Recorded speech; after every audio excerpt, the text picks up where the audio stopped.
Bismillahirrahmanirrahim. Assalamualaikum warahmatullahi wabarakatuh.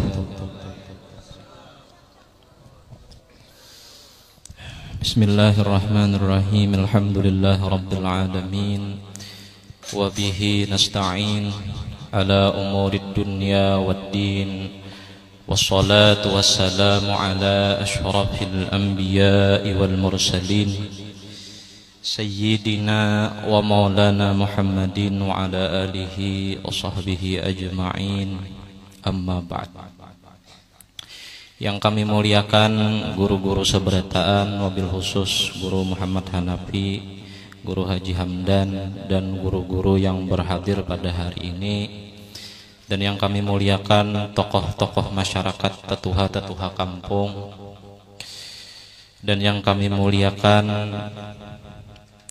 para hadirin dan hadirat yang insyaallah kita seberataan dirahmati oleh Allah Subhanahu wa taala. Amin amin ya rabbal alamin.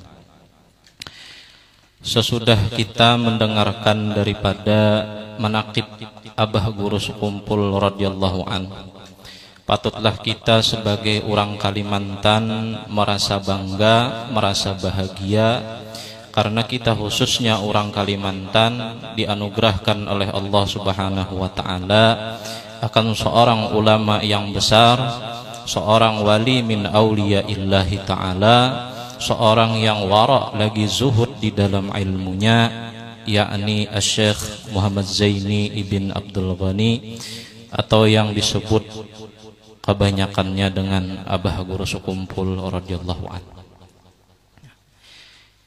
Yang Abah Guru Sekumpul beliau pernah berucap di dalam ta'limnya, di dalam majelisnya dengan ucapan sidin bahwa apabila kita tulak ke acara haul daripada walinya Allah Subhanahu wa taala, duduk dimanapun kita berada, hendak di unjut manakah, di ujung manakah, di pahabisan warik bekantut kah, artinya di belakang-belakang gin.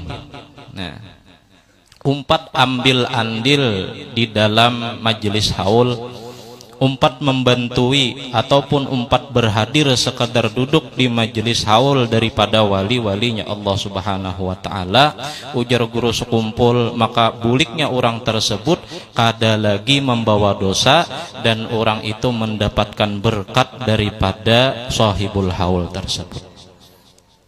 Jadi ini harapan kita, mudah-mudahan kita mendapatkan berkat daripada Abah Guru Sekumpul. Amin. Nah, jadi kita-kita yang tulak ke dalam acara haul ini, kita seberataan hakikatnya lain tamunya si tuan rumah lain, tapi tamunya sahibul haul. Berapa banyak kita sudah rancak tulak acara Isra Mi'raj, acara Maulid Nabi Muhammad SAW, dan acara-acara keagamaan yang lain yang di situ disebutkan orang-orang yang mulia, maka seberapa kadar rancak kita umpat tulak di acara tersebut, di akhirat seberapa rancak itu pula kita dipertemukan dengan mereka. Jadi ini perkumpulan yang diridai oleh Allah.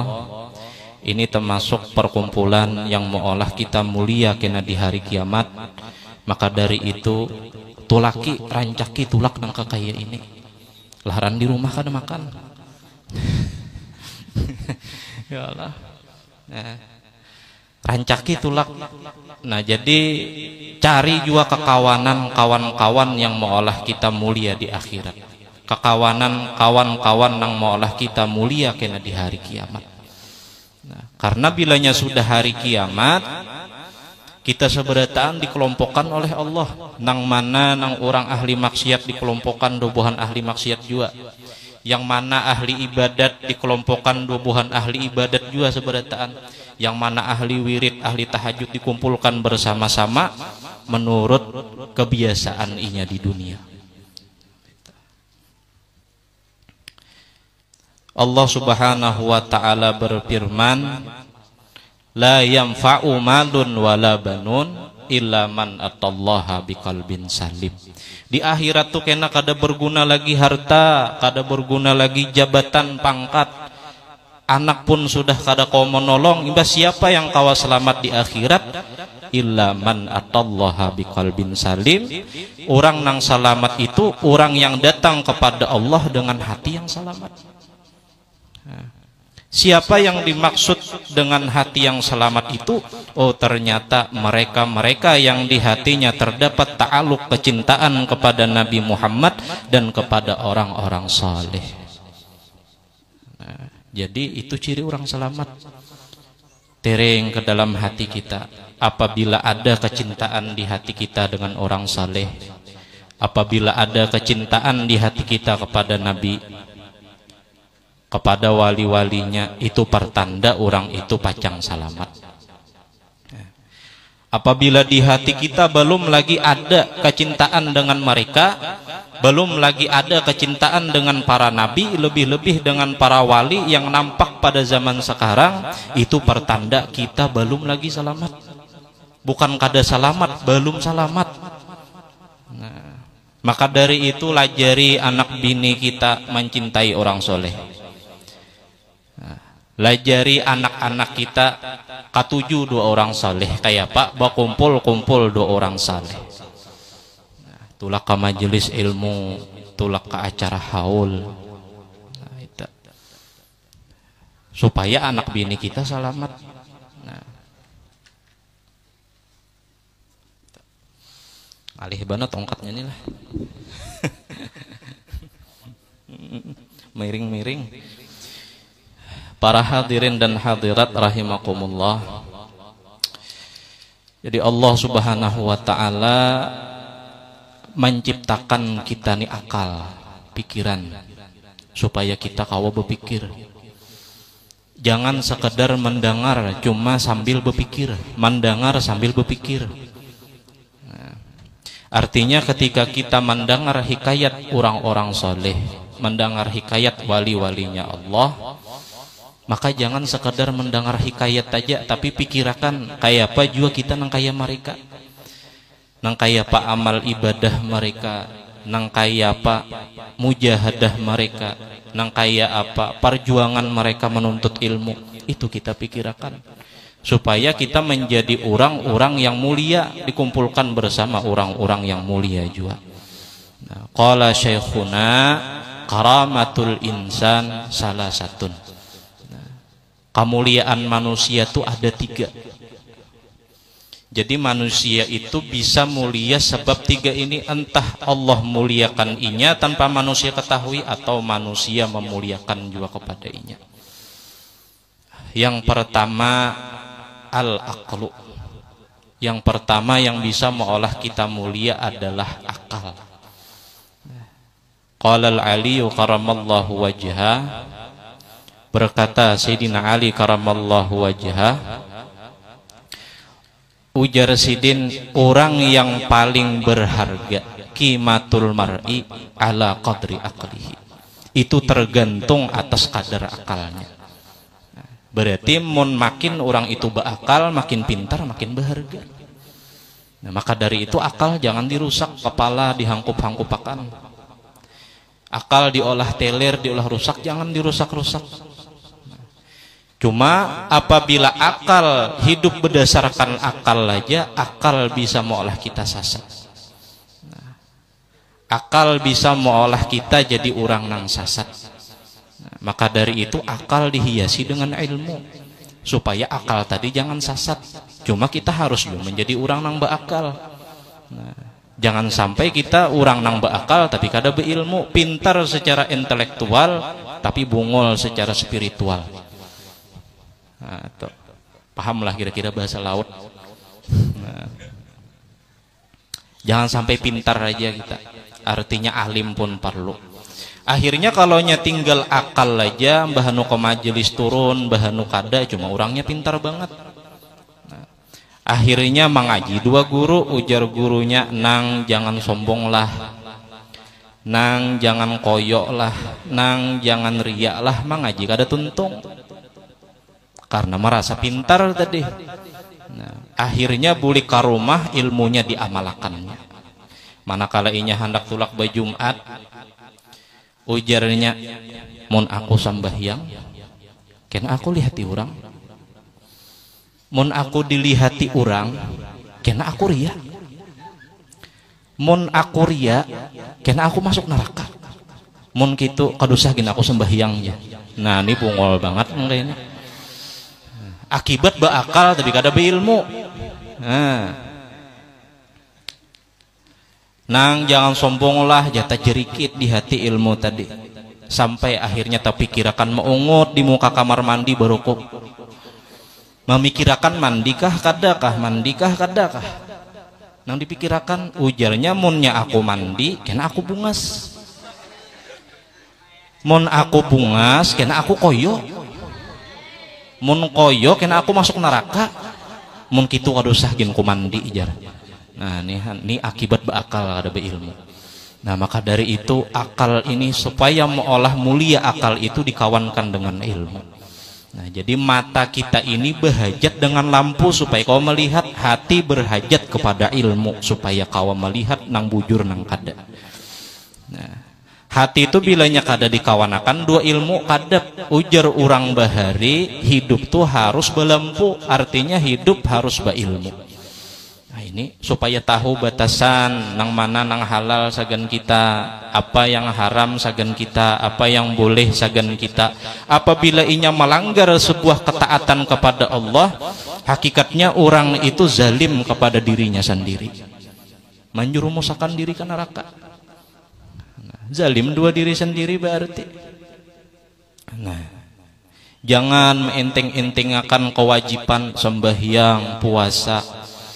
Nah, kenapa at-tahawunu bisalah jar, meinting-intingkan sembahyang itu berakibat mewarisi kefakiran. Bahaya itu. Jadi jangan meintingkan sembahyang, mun koler jua muntung beranai. Jangan apa sembahyang jar. Nah, itu fungsinya ilmu supaya hati jangan sasat.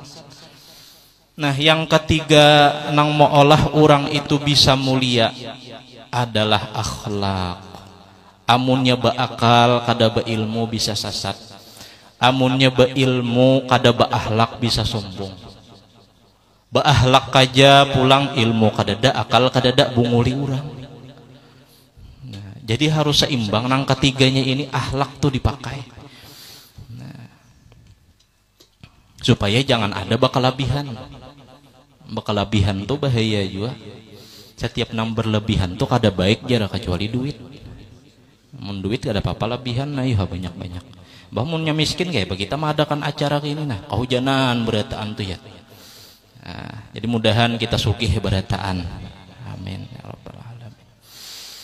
Nah, jadi kita penting mencintai orang saleh. Buah nang kawa kita ambil tah. Ada kisah daripada Syekh Abdul Qadir Al-Jilani di suatu daerah. Nah, di suatu daerah itu ada orang yang menangis di dalam kuburnya selama 3 bulan lamanya. 3 bulan laos benar menangis dalam kubur. Sampai-sampai orang di kampung itu kada kau guring. Kenapa? Karena takutan. Kalau pengennya bangun. Nah, jadi takutan orang kuciak setiap malam selama 3 bulan. Nah, suatu hari sesudah 3 bulan itu datanglah Syekh Abdul Qadir Al-Jilani lalu di kampung itu. Sesudah lalu di kampung itu ditanya oleh orang, wahai Syekh, kawakah pian nih di sini mendoakan orang nang sudah menangis di kuburna selama 3 bulan nih bari pang inya syafaat. Uja Syekh Abdul Qadir Al-Jilani, inya tahulah dua aku, inya pernah lah terkumpul dua aku. Ujar orangnya hoti kita lihat kada suah pang. Inya pernah lah bakawan 2 orang nang bakawan 2 aku. Ujar orang penanya kada suah pang. Inya pernah lah besalaman 2 orang nang pernah besalaman 2 aku. Besalaman. Kayaknya kada pernah pang. Ini rupanya kan anak ini di rumah aja gawian. Kada bisa keluar, kada bisa kemana, tulak pengajian kada bisa. Nah, cuma ada wahai Syekh, ketika pian lalu di kampung ini, kuda pian lalu di jalan nang berdebu ini, Sesudah debu pian banyak, lalu inya keluar rumah betakon, debu bakas siapa ini? Dijawab oleh orang, itu adalah debu daripada kudanya Syekh Abdul Qadir Al-Jilani. Nah lalu Syekh Abdul Qadir Al-Jilani mengangkat tangan, ujar sidin, ya Allah, dengan berkat inya ada ta'aluk dengan aku, walaupun hanya debu aja, lepaskan inya daripada siksa kubur. Akhirnya malamnya tunggui orang, ampih sudah orangnya berkuciak-kuciak. Nah, ini orang nang suah melihat debunya orang wali. Kayak apa kita berkumpul memuliakan orang wali. Ini kita nih berkumpul memuliakan orang wali. Jadi perkumpulan ini perkumpulan nang kina mau olah kita mulia di hari kiamat. Burung walet, tahu lah burung walet. Tahu jangan anakan.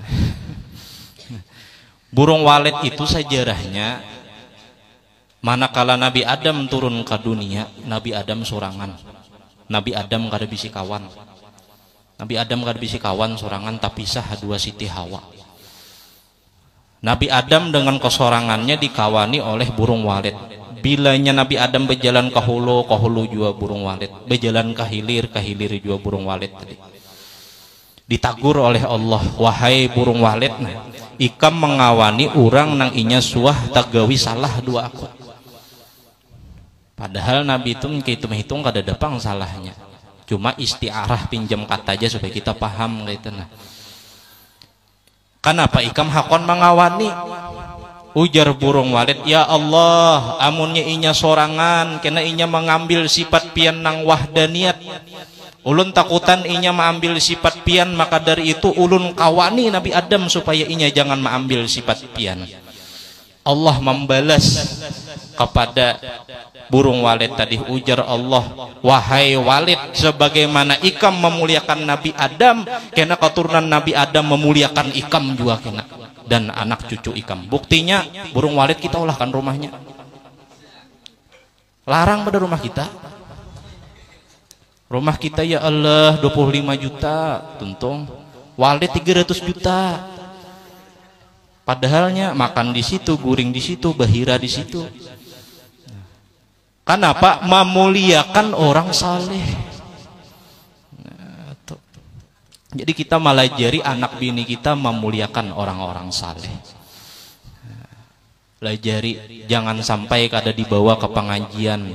Jangan sampai kada dibawa ke acara-acara yang macam itu memuliakan kita kena di hari kiamat. Nah, itu. Bahaya benar. Imbah bebinian itu kada ditanya. Perempuan itu kada ditanya atas dosa-dosa lakinya kada. Tetapi laki kada kau masuk surga sebelum bininya dihisap dulu kebaikan dua dosa-dosanya. Maka dari itu bebinian hormati laki pian. Dengarlah cewek.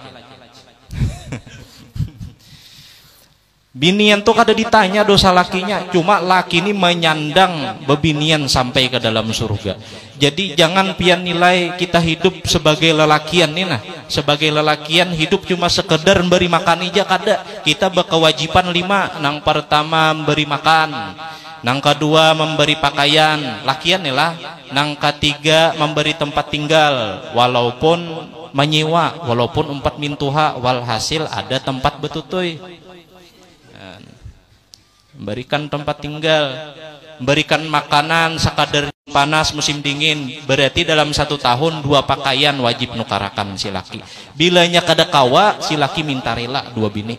Umanya aku minta rela kada kawa nukarakan baju. Cuma wah ini kadada. Wah ini binian sebulan sekali nukar baju.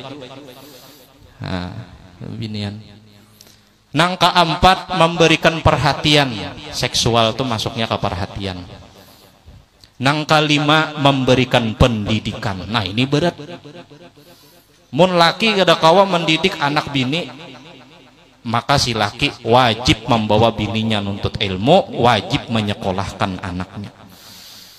Nah, jadi jangan disangka bobohan lakian ini sekadar berumah tangga, memberi makan, berminum kada. Sampai ke akhirat pun si laki ini kena bertanggung jawab.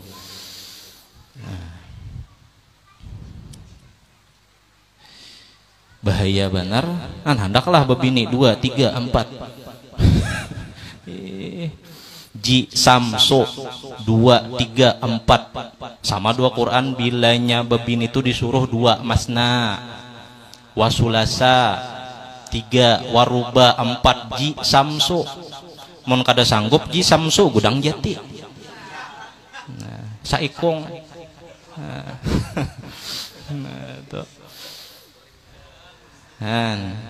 jadi poin lah nangkawa kita ambil hari ini adalah yang pertama kita memuliakan orang saleh supaya kita dapat kemuliaan di akhirat. Nang kedua, hendaklah kita pun menjadi orang nang mulia dengan zat kita. Dengan apa? Jadilah orang yang berakal, jadilah orang yang berilmu, jadilah orang yang berakhlak. Nah, itu. Yang ketiga, jangan menyepelekan sembahyang, karena menyepelekan sembahyang itu sebab daripada kepakiran. Nah itu. Jadi diingati itu dibawa bulik, diingati. Ba'akhlak, ba'ilmu, ba'akal. Jangan sekadar pintar aja. Harus juga berilmu, memuliakan orang soleh. Kayak apa nah caranya anakku juga supaya jadi orang soleh, bawa antar dua orang soleh mengaji. Jangan meenteng-entengkan sembahyang, karena orang meentengkan sembahyang itu sebab daripada kepakiran di dunia. Cukuplah dihilangkan lezat orang nang di ngali sembahyang. Nah mudah-mudahan kita seberataan dengan berkat orang-orang saleh, kita dikumpulkan bersama orang-orang saleh, bersama mereka, bersama Rasulullah Shallallahu Alaihi Wasallam. Mudah-mudahan kita seberataan dipanjangkan umur, disehatkan badan, dimurahkan rezeki, dikabulkan segala hajat-hajat kita min umurid dunia wal akhirah. Amin amin ya rabbal alamin. Nah mungkin ini aja yang kau ulun sampaikan, padahal nih acaranya sudah lawas, cuma lantaran hujan lalu ada telandung, kasihan pian duduk sudah membaca manakib dan sebagainya. Tadi ini aja mungkin yang kawa ulun sampaikan. Ulun banyak-banyak minta halal, minta ridha dunia wal akhirat. Mudah-mudahan kita seberataan kawa mengamalkan. Apabila salah hilap di dalam diri ulun, mohon dimaafkan. Ala hadhihi niyah al-fatihah. A'udzubillahi minasyaitonir rajim. Bismillahirrahmanirrahim. Alhamdulillah rabbil alamin arrahmanir rahim maliki yaumiddin iyyaka